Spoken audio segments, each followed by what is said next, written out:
It's Muppeturgy within a moosing. Are you really making me say that? Episode about the Petula Clark episode of The Muppet Show. Yay. Hi, everyone. Welcome back. I'm David Levy. Here today with me are Adam Grossworth, Christy Bauer, And Michael Richardson. I have the feeling that we have perhaps misunderstood the question.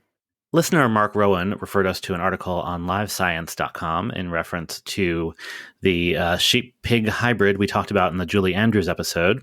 Quote, "It is a real animal, though it's not new, nor is it a sheep-pig hybrid. It's just a hairy pig." Heard that before. Called a... crap, you're going to really make me say this? It's just a hairy pig. Called a Mangalitsa. The Mangalitsa has no sheep DNA in it. In fact, it is more closely related to a wild boar. Thanks, Mark. And boy, do we feel sheepish. Boo. We are here today to talk about Season 2, Episode 20 of The Muppet Show. This was produced the week of December 13th, 1977, and it aired in New York on May 5th, 1978. It was the 22nd episode to air, in between J.P. Morgan and Cleo Lane. It was not a big news week, but as I flipped through or scrolled through the first couple pages of the New York Times, as I do, you know that Twitter account, The Times is on it? So a bunch of headlines caught my eye. On the front page, new funds unlikely to alter New Yorkers' views on the subway. Yep. On page two of the New York Times, aspiring comedians find the going grim. Thanks. Oh, sorry, comedians. Yeah, this one is a little grim, but it still fit the bill. Aid for battered women called lax. Yeah, nothing has changed in 40 years. Let's move on to a weirdo night of television. I do enjoy when we have a weird one. Following the Muppet Show, or I guess opposite the Muppet Show, at 7:30 on Channel 4 here in New York, we had something called the Diet and Nutrition Test, which was described in the Times as a multiple-choice true-false quiz. What? The choices are true and false?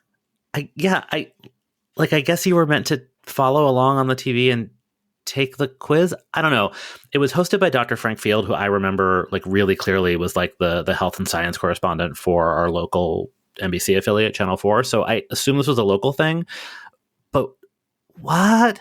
And if you think that's unpleasant, it was followed at 8 p.m. on CBS, so directly following the Muppet Show, for kids, by America's Junior Miss Pageant, a beauty pageant specifically for high school seniors. But that was hosted by Vicki Lawrence and Hal Linden. Several years of this pageant are on YouTube, not 1978.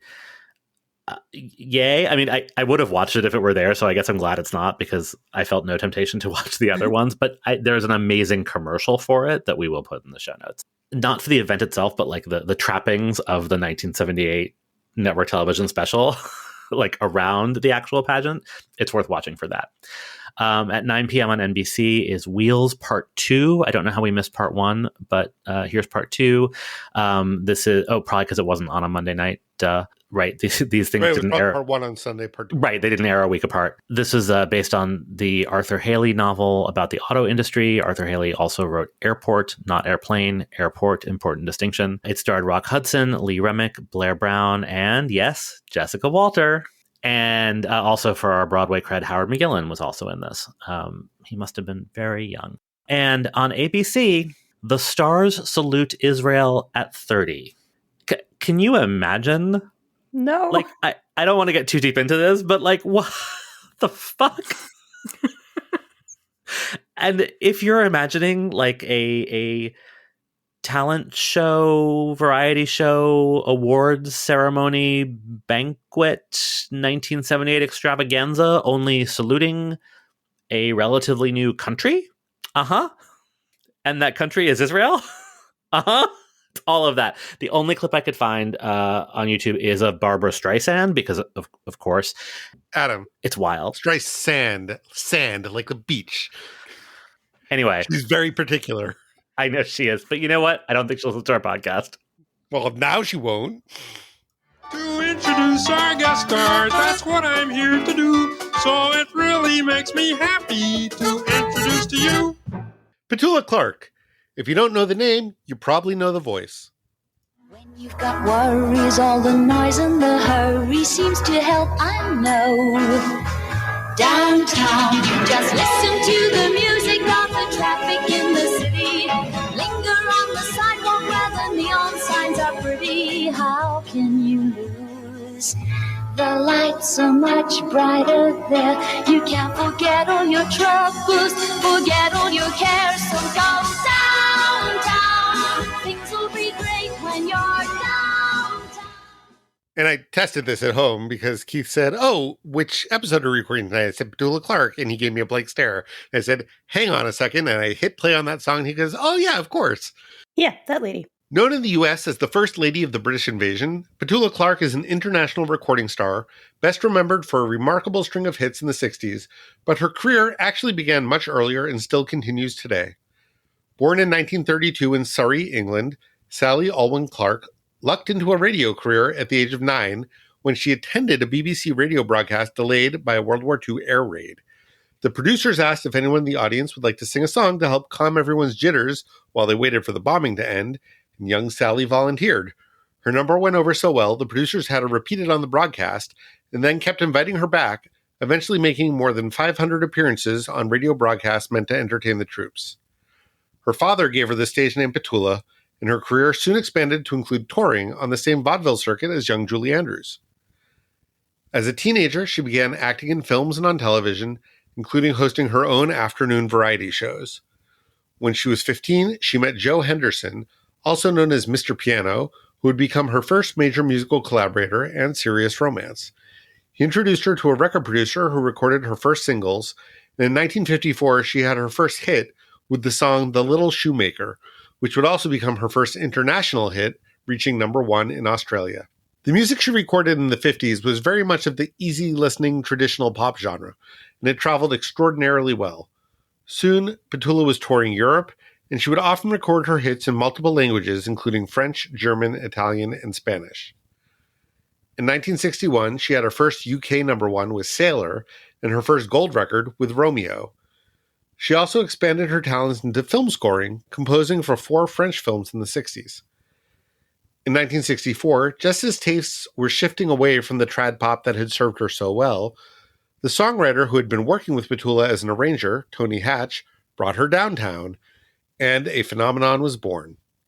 Released in 4 separate languages in late 1964, Downtown was a success in the UK, France in both the English and French versions, the Netherlands, Germany, Australia, Italy, Rhodesia, Japan, and India.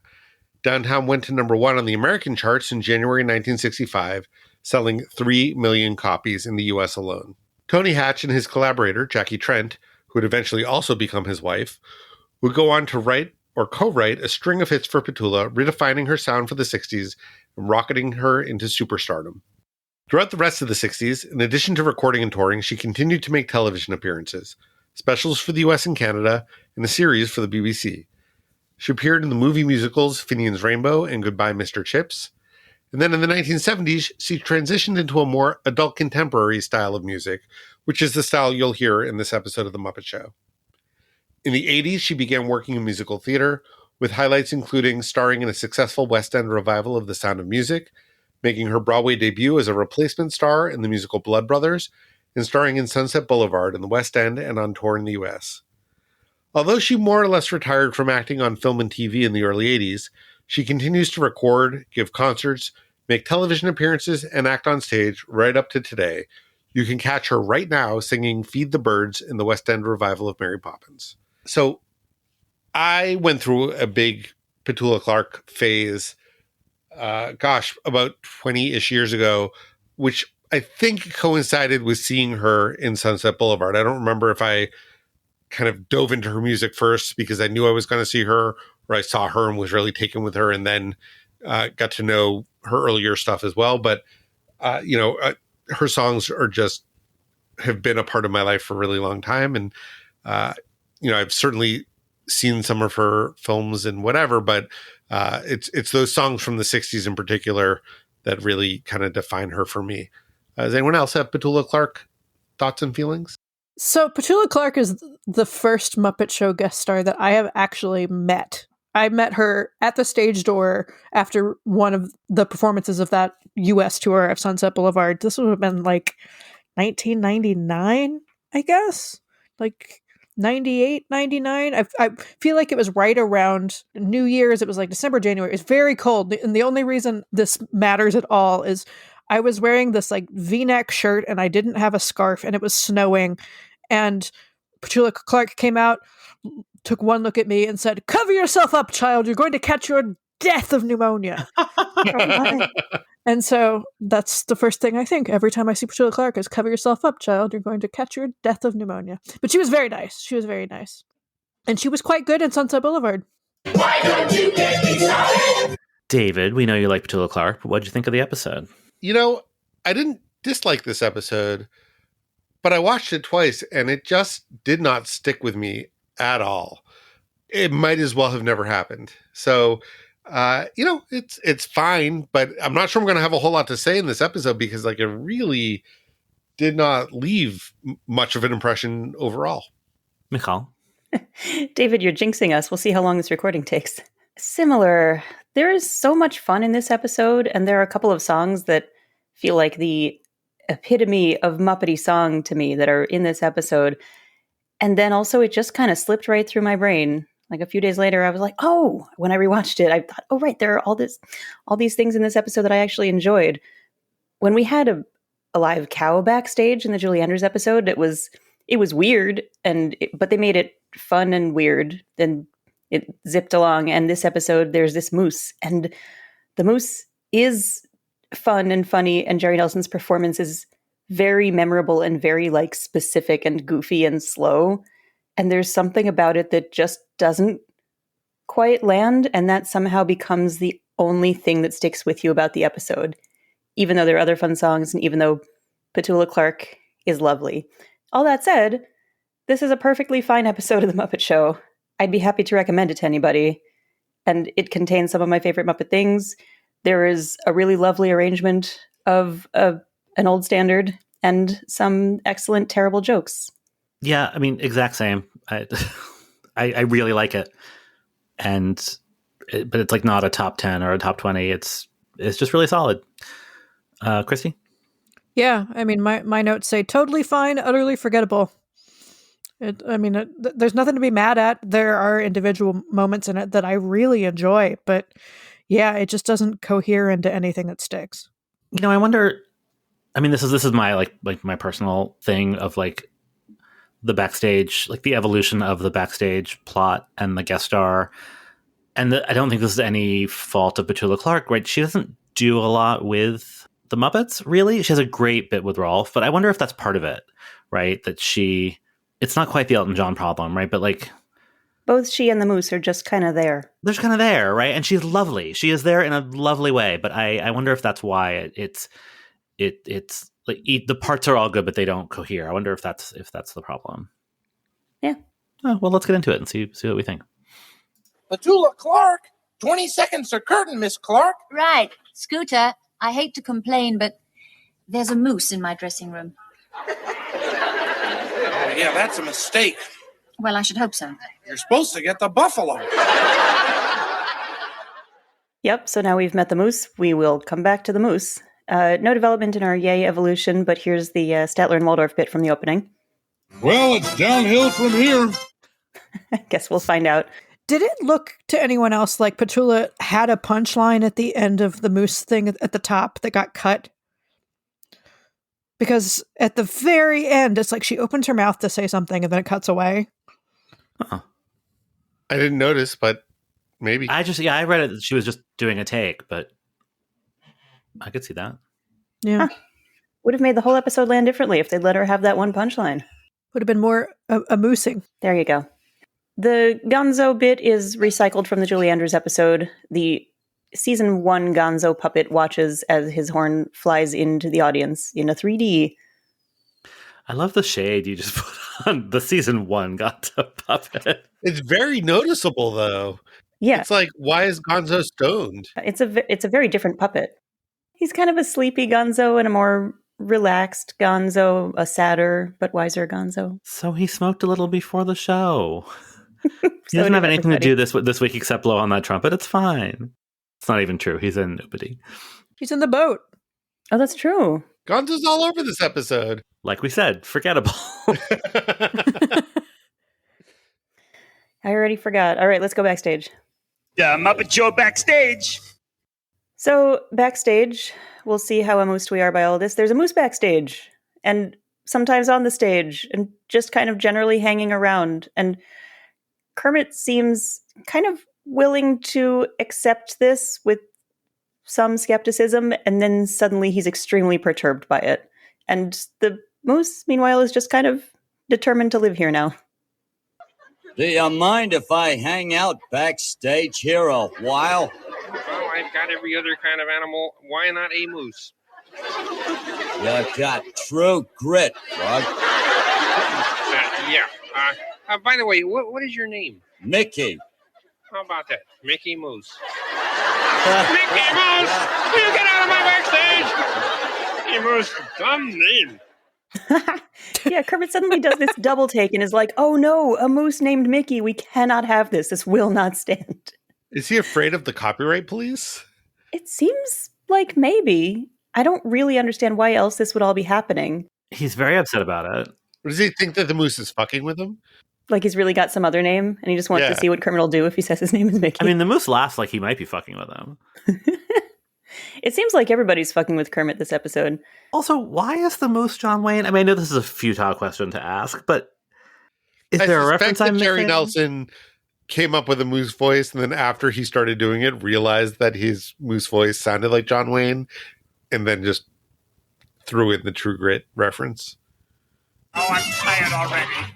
Meanwhile, this moose bit and one from later in the episode were included on one of those 90s compilation videotapes of The Muppet Show. So this part has been seared in my brain. The rest of this episode I don't think I've ever seen before, but this I know like every nuance, every rhythm. Same. Yeah. Also, this moose on the loose backstage plot, the timing of it is sort of funny because this week that we're recording, a dog turned up at the Capitol. Did you guys see this story? Oh, yeah. What happened with that? I didn't see how that ended. I didn't either, but there was a random dog that turned up at in the Capitol at like a Senate committee hearing. And they were like, "Oh yeah, somebody left a door open." Like, what? Anyway. All right, probably a Russian spy dog. Yeah. It was probably bugged. So everybody's fucking with Kermit this week, including Petula Clark. She's getting into the act. She really digs this moose so much that she's got a whole chorus of Muppets behind her, all ready to put on these moose antlers similar to Mickey ears. I hear you're not too happy tonight. Oh, well, where'd you get that idea? Well, I gather you're not really thrilled about the moose, Mickey. The moose? Oh, well, listen, that's silly. I'm not bothered by that at all. Really? No. Oh, terrific. Hit it, guys. M-I-C-K-E-Y. Will you guys cut that out? This is like Kermit's kryptonite, or he's just really worried about the Disney lawyers. Well, but yeah, they just the keep competition. Yeah. Or he's worried about competition, that if people remember the existence of Mickey Mouse, they'll stop watching Kermit. I don't know, but they just keep going for this joke. I love the way they all laugh at him. Like, it makes him so mad, and they all laugh at him, and I'm so delighted by the way they're all ganging up on him. Like, sometimes it feels really mean, but this week it feels like he deserves it because he's so mad about nothing. And I don't know, made me happy. Also, the Muppets really love poking specifically at the Mickey Mouse Club. So much so that I think there's a whole Muppet Wiki article just of references to the Mickey Mouse Club in Muppet Productions. Personally, I will never forget in the Cindy Crawford episode of Muppets Tonight when there's a flashback to when she was a Frogateer in the Kermit Frog Club. Sure. I was going to say there's a whole other page dedicated to references to Annette Funicello, even though I don't think she has ever worked with the Muppets. But the Muppets love to talk about her. And why not? Sure. Who wouldn't? So, on the theme of them continuing to go for this Disney joke. Excuse me, perchance have you seen a Mickey Mouse around? Who wants to know? Ronald Duck. Ronald Duck? Who is that? Ronald Duck. Ronald Duck. Ronald Duck. Ronald Duck and Mickey Mouse? Would you guys get out of here? Come on, out! Fall, bet the moose and duck you find before you... It's the duck. This time performed by Richard Hunt, but it's the duck. Oh, it's the same duck? I think so. I somehow did not clock that. And he is wearing a little sailor outfit. Which is why. It's very cute. There are a lot of Muppets in adorable sailor outfits this episode. He's also looking directly at the moose when he says this, and it makes me crazy. Well, because again, he's fucking with Kermit. I guess so. So this is just a Twilight Zone episode, or Kermit's losing it. Something's happening. Whatever Kermit is worried about, I guess it does finally happen at the end of the episode. If he's worried that having a moose around is going to wreak havoc, it wrecks things, but then they quickly fix them. Sorry, can we go back to the duck for a minute? Why is he British? Why not? He has a... What's the line he says at the end? There's a reference in it. He quotes Tale of Two Cities. The whole thing is so confusing. Right. Oh, so he's got a British accent because it's modeled after the actor Ronald Colman, who was in the film version of A Tale of Two Cities. All this from Muppet Wiki. Sure. So I guess once they decided on the name Ronald Duck, they were like, okay, what's funny about Ronald? And that's how they got there. All right, fair enough. All right, I'll take it. Yes. Anyway, okay, Yeah. on to the... Sorry. Let's close it out. Miss Clark, there's been a little bit of trouble. Well, yes, I know. Well, look, it doesn't matter. Look, we can do without the fountain anyway. Those flowers, that lovely big spray of flowers, that'll be perfect. Well, about those flowers, Yes. the moose ate them. Oh. Well, it doesn't matter. We don't really need all that fancy decor. It's the kind of song that will work anywhere. Believe me, it'll be okay. Well, Yeah, it will. really? Anyway, we've given away the finale, but We have. that's what's happening backstage. Petula Clark is very sweet in that scene. Yeah. Something else I noticed, because, I don't know, there's not a lot going on in this episode. Kermit refers to her frequently when she's not around as Pet, which I assume is a name she Is went his by. pet name for her. Right. Yeah, which I thought but that's like a real nickname for her. which I thought was very cute. But then whenever he's addressing her, he calls her Miss Clark. But also when he introduces her, he calls her Petula, and I hate it. It drives me nuts. It made me I keep hearing crazy it. because I was like, wait a minute, have I been saying her name wrong all this time? But then everyone else says her name right, so I don't know. So should she and Barbara form some sort of support group? Perhaps. Anyway, she's very sweet with Kermit. She's very sweet with Scooter. I wish that they had had more scenes together because it was really nice. There was fun stuff to be had with the moose. But yeah, could have used more Petula or Pet interacting with more Muppets.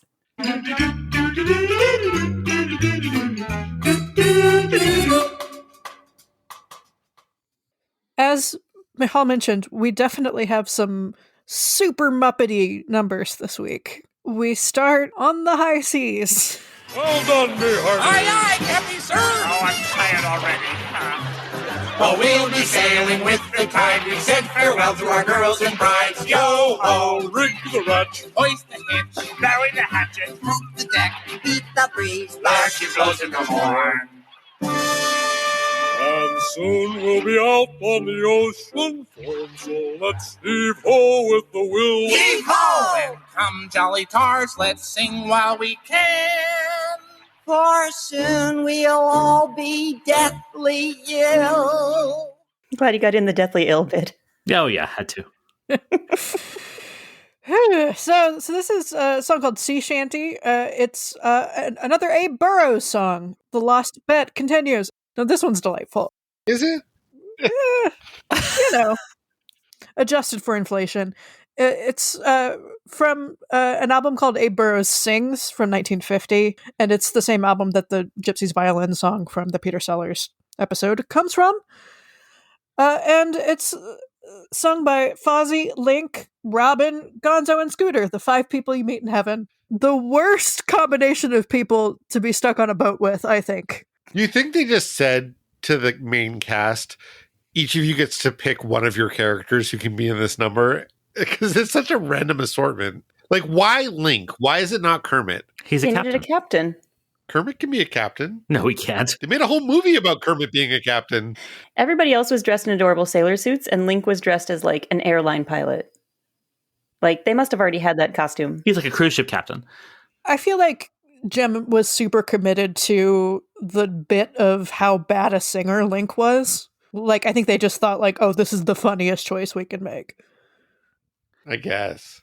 So, although I am on the record as a fan of operetta, I am not a particular fan of Gilbert and Sullivan style operetta, and this to me reads like a second-rate parody of Gilbert and Sullivan. It just like hits none of the marks for me.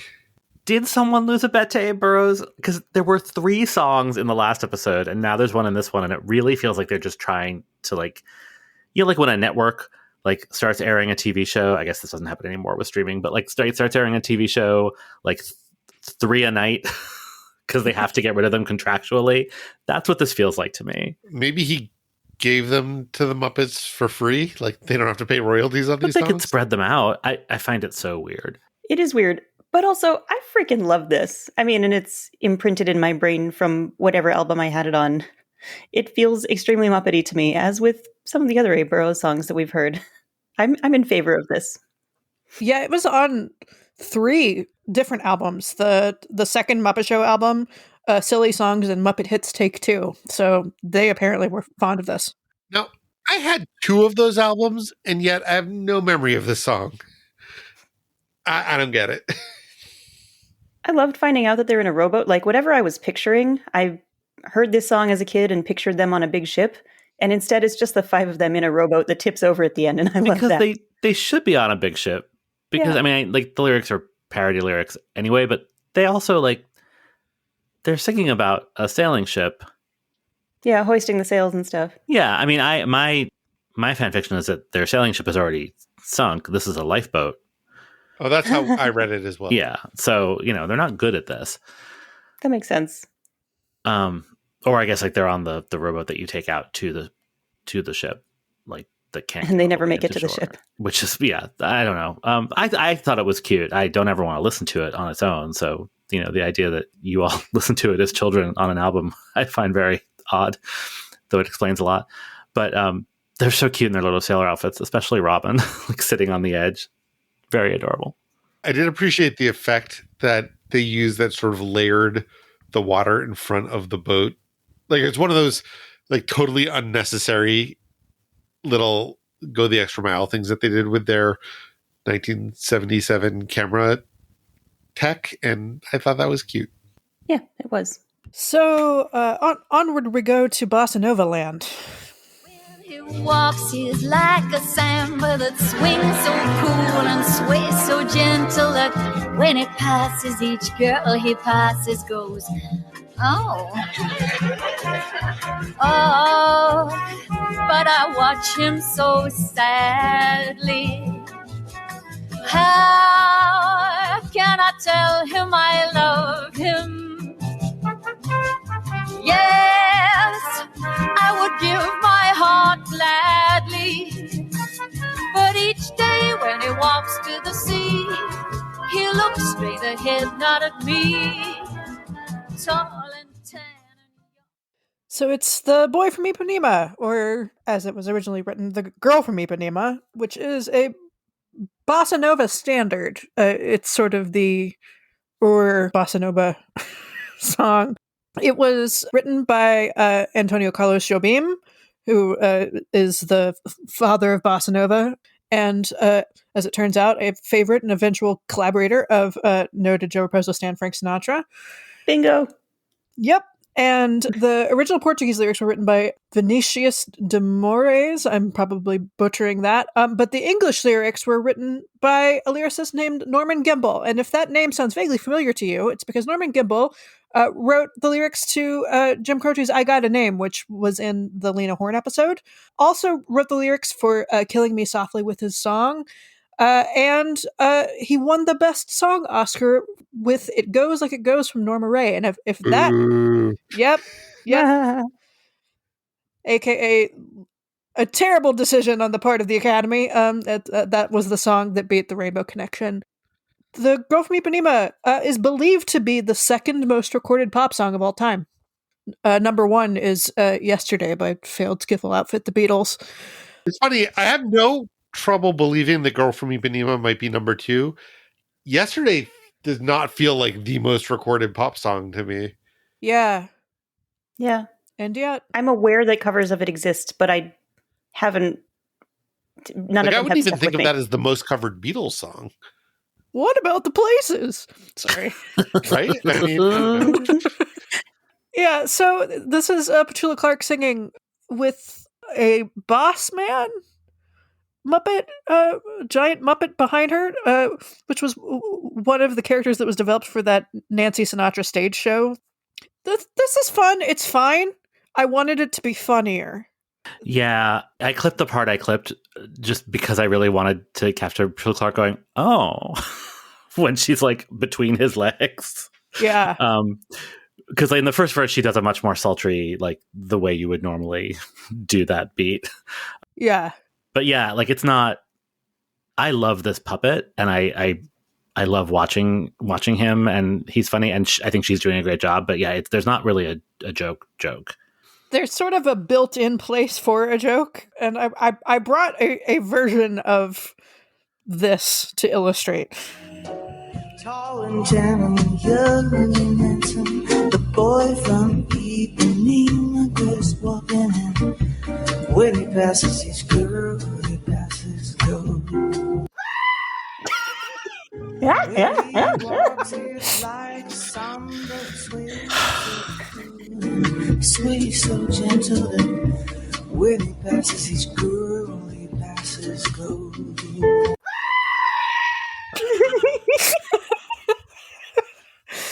So yeah, that's Diana Krall and a screaming goat. God bless. I think she does a lovely job. She sounds great. She looks fantastic.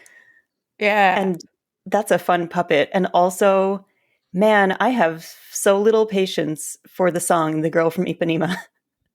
I also have very little patience for the song One Note Samba, so maybe sensing a theme here. You're racist against Brazilians? I have little patience for songs that only have a note or two in their melody, I think. I think it's more about the songwriting than it is about the samba or the bossa nova. I'm not blaming it on the bossa nova. Yeah, I don't know why I like this and why I like this song. And I went like looking for other versions, and this has to be the only version I know. It's her pants. It's her pants.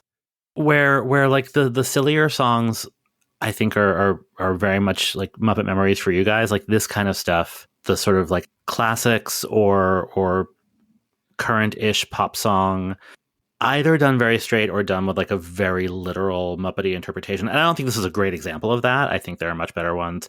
Some we've seen, some that are to come, where like I know that the Muppet Show is the first place I ever heard Buffalo Springfield's For What It's Worth or Copacabana, which are, you know, in our future and are amazing. This isn't that. Like, this isn't on that level, but like, this is a song that I've known my entire life, and I'm pretty sure it's from the Muppet Show, and I just like it. I don't know why I like it. I don't think you're wrong, Michal. Yeah, but I'm also appreciating that like they took a standard and they made it Muppety and they made it weird. Yeah, and that's fine. I just love how weird this puppet is, and I love like you can sort of see in HD. Like there's a couple moments when you can see the puppeteers in black, but like the way that they've designed the set, like I think the set is beautiful, even though you're like that's a big black void. But like they make it work in a way that they haven't always on episodes we've talked about, for me anyway, and that hasn't always made the HD transfer sometimes. And I'm just like, oh, there's a couple moments when I'm like, oh, I can sort of see like a human leg against the puppet leg, but like it's pretty flawless. I just love the way he bounces. I don't know. I find it delightful. That song brings back memories. What memories? I forgot. So we get. How do you even?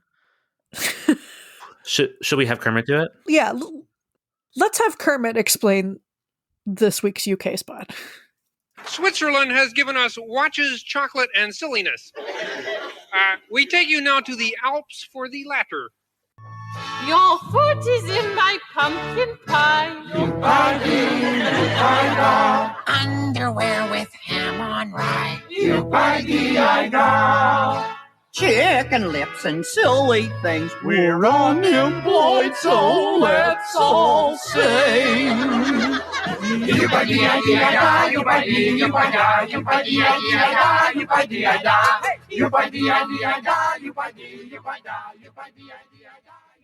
Mm-hmm. This one burrowed into my consciousness from hearing it on those albums. Yeah. Sea Shanty, I love all that wordplay. It's a good time. This song, this touched my soul when I was a child. This was everything Muppety and weird and random and absurd that I aspired to be as a child and as an adult. I considered very carefully, if I were to quote this in my high school yearbook, which lyric would I quote? And I didn't end up quoting this. I ended up quoting Super Grover. But I was very tempted by this. Which one would it have been? I mean, I do love My Belly Button Left the Room. But the whole thing, really, it's perfect. So yeah, I had a hard time finding anything about this song. It's another one that was on the second Muppet Show album, and on that album it's credited to traditional, arranged by Aubrey Kennett. And I found very little about Aubrey Kennett. He was apparently a British arranger in the early 20th century and did some work in the London Theatre in the 30s. But yeah, the provenance of this song is a mystery to me. I did find a book for sale of traditional folk songs arranged by Aubrey Kennett. I have such a hard time understanding this as a folk song, unless that it's the sort of thing where the upadi part is traditional and it's traditional to say silly things, but the Muppet writers maybe wrote their own silly things.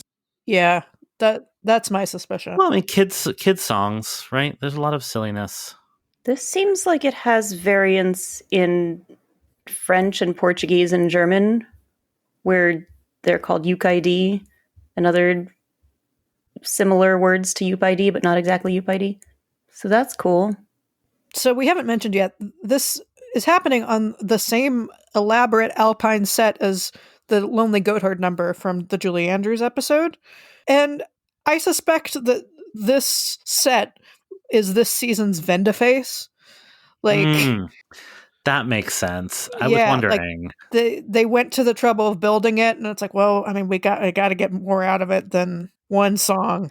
Yeah, because it's not just the set; it's also minus Kermit and Ralph.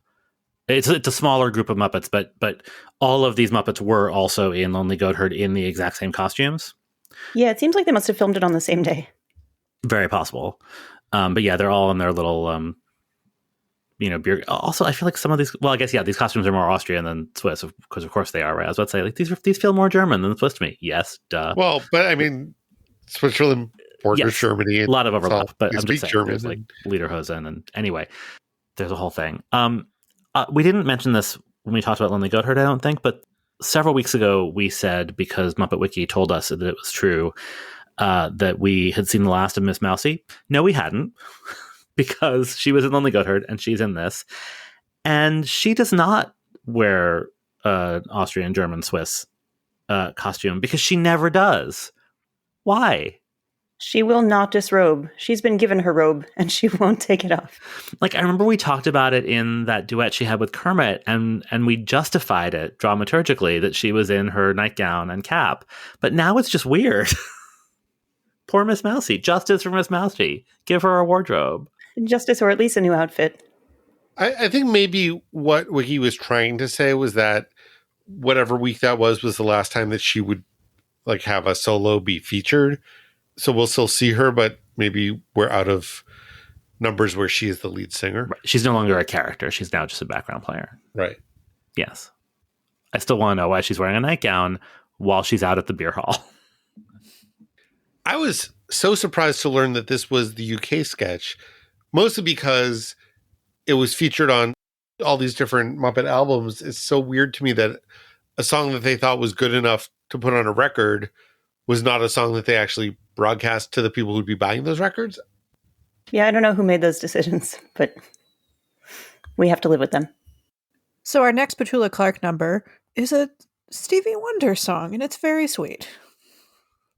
This only happens when you're around, and I can't go on this way with it getting stronger every day, and yet being too shy to say I really love you. So this is Too Shy to Say, which is a Stevie Wonder song from 1974 from an album called Fulfillingness's First Finale. Say that 5 times fast. And Stevie Wonder, I probably don't have to say it a ton about, but some interesting things that we learned. So he's the only artist to have won Album of the Year with 3 albums in a row. So that's pretty cool. Nice. Yeah. And he's won 25 Grammys. It's the most by a solo artist. I didn't know that was possible. Yeah. And also won the Best Song Oscar. Will we have accounted for every single Best Song Oscar win by the end of this? I mean, you know, concurrent to the Muppet Show. Like, it's hard out here for a pimp is not going to come up, but I mean, maybe not for every song that won, but probably for every songwriter who did. Yeah. Somebody make a graph. We're waiting. My favorite Stevie Wonder fact that I learned while prepping for this was that his first number 1 hit was when he was 13 years old, making him the youngest artist ever to have a number 1 hit on the Billboard Hot 100 chart, which was the song Fingertips. Right. That's pretty amazing. Yeah, so this is Petula and Ralph. And before the song happens, there's some interesting business involving the mechanics of the piano. And what is this doing in there? Well, that's the piano tuner. That should be okay now.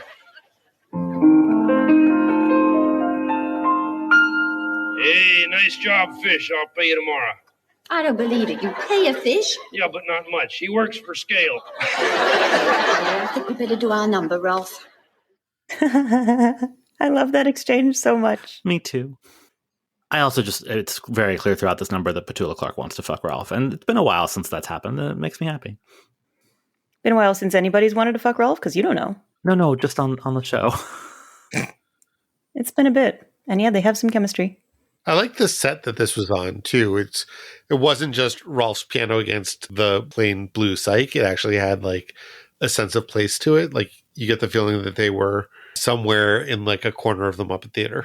That Petula Clark sure can carry a tune. Yeah, she's got to do better than that tonight. She's got to carry the whole show. No! I was really expecting a Carrie the Tuna joke. But I guess they already went there. So we end on a very new for the time show tune. When I'm stuck with a day that's gray and lonely, I just stick out my chin and grin and say, oh, the sun will come out tomorrow, so you got to hang on till tomorrow. Come what may, tomorrow, I love you. Tomorrow, you're always a day away. Yeah, I'm glad you got those horns in there. Oh yeah, I have a lot of opinions about this song, most of them negative, but I am obsessed with this arrangement, and I know you so are great. too. Oh, yeah. So it's Tomorrow from Annie, which was a brand new Broadway show in 1977. It was the 1977 Tony winner for Best Musical. Just shout out once again to Goodspeed Musicals that keeps coming up. It originated there. Yeah. Fun fact, I am the oldest person to have played Annie in the Goodspeed Theater. No, not officially, not in a production, but we did a residency at Goodspeed when I was in grad school, and we used to do a thing where we would all get together and do a stumble through of an existing show for educational purposes. And while we were there, we decided to do one that started at Goodspeed. So we're like, let's do Annie, and I ended up playing Annie, and I was 27 years old. So Nice. Yeah. So music by Charles Strauss, lyrics by Martin Charnin. And yeah, the setup of this number is pretty artless. I mean, it's not like What About the Places artless. It's close. But it's real close. It's just sort of like, well, everything's gone bad. So sorry. Yeah. Okay, well, it'll be better tomorrow. Ding. But then it does get better. They play this arrangement of Tomorrow. Yeah. I love that it starts as a dressing room thing, but then there's that like red wavy wipe, and suddenly we're in like, late night, like 1 a.m. SNL mode on the With, stage. like the risers, like the choir Yeah. risers. Yeah. And Droop is there. It's that thing that we've noted before where like if there's like a big company number, it's for whatever reason, it's only Muppets we've seen in this episode, as if they're actual actors who are getting paid. Like, can't you just take another one off the shelf? I don't understand it. But yeah, so it's we've seen Droop already, so Droop is back.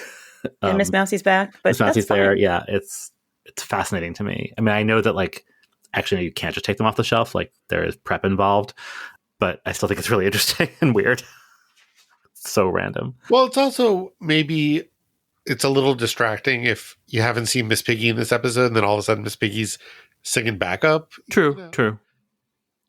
Although, if you were watching this in New York in 1977, you wouldn't have seen Miss Mousy because she was only in the UK spot. Tricky. Just to correct myself, I think when we got into it earlier, I said this was an arrangement of an old standard. And as I was saying it out loud, I was like, what year was Annie from? Right. Okay. It just feels like an old standard. Well, it's an old standard to us, even if it wasn't to them. Right. Yeah, no, I was thinking about this and I'm like, what would the equivalent be if this were now? And I'm like, it would be like a song from like 6? Encanto. Yeah, Yeah. right. Like I was about to say Hamilton, but even that is too old. Yeah. Yeah. But I actually think the Encanto is probably a more equivalent example. Right, even though... Yeah, as far as the cultural footprint. Yeah. I am on record as believing that much of the score of Annie is child abuse. But I mean, it's funny, but I am being totally sincere that like I think it is so hard for a child to sing this song and sound good. And this and Maybe, which are they the first 2 songs on the show? Hard Not Life. Yeah. It might be in between them. And so like right out of the gate, I'm like, I hate this little girl, no matter how talented she is. And so it's also like, I know that many, many adults have covered the song, but it's not a song that I tend to seek out because I hate it. And I found it so refreshing, both the groovy arrangement, but also just Petula Clark's voice. It sits so nicely in her voice, and it's not whiny and it's not like grating. And I was like, oh, how delightful. Also, in the stage version, there are like 14 reprises of it. Like at a certain point, we're like, we get it. Yeah. Tomorrow. Go away. Is it tomorrow yet? Never mind that jazz. Listen, Turkey. What? And get out of show business? Let's get down to some show business. We've got this chicken western sketch thing. It's kind of a concept piece. It's a western. It's a silent. Well, there's music, but there's no dialogue. We're in a saloon, and it's populated entirely by chickens. There's clucking. There's no... Yeah, it's not a talkie, but it's a clucky. And also Gonzo is just behind the bar silently, which is a lovely touch. And there's the TR Rooster puppet. And then in walks a puppet named the Black Rooster, performed by Frank Oz in this very limber and expressive way. So it's fun the way he rings himself all around as this bad guy and like flirts with the chickens and leans casually on the bar and then spits on the rooster. They have a shootout. TR holds up a frying pan and the bullet ricochets off of everything in the bar, takes out the villain with a light fixture, and TR rides off into the sunset. The end. This went on way too long for me. Although I will say the ricochet moment with all of the reaction shots is very funny. Yeah, like Gonzo ducking behind the bar and it disrupts somebody's poker chips. That is fun. But yeah, it takes a long time to get there.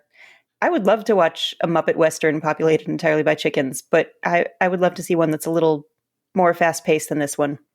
I really like, for the most part, the recurring Muppet Show sketches. And I rarely like the one-off sketches. Yeah. Every so often there's a one-off comedy sketch that really lands, like that Lou Rawls one. But yeah, this one, they were trying. So supposedly the writer Joseph A. Bailey had this notion to produce Muppet Show sketches that would work internationally and to use known movie tropes to do it. So this does accomplish that. And it is very interesting and Muppety to see those roosters circling each other.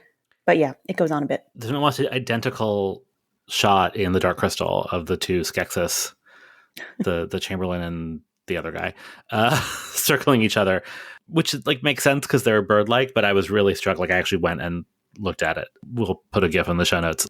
It's almost the same shot of them circling each other, and just like the puppetry of that. And I think one of the Skeksis is Frank Oz. I think it's just like an interesting bit of parallel something or other. I don't know. The puppetry is really neat, but yeah, I didn't care. I give them good effort for this. It's cool to watch. It's cooler to watch if you can speed through it. Meanwhile, at the dance, Janice is dancing with Dr. Teeth, and also there's Droop dancing with one of the Myrtle Dops who captured Dom DeLuise earlier this season. I'd like to take you home to Mother. Really, Harold? Yeah, maybe she could teach you how to dance. Why is your mother trying to keep us apart? I don't know. I'll ask her. Mother, why are you trying to keep us apart? I think my nose is too large. Oh, Phyllis, you're blowing it all out of proportion.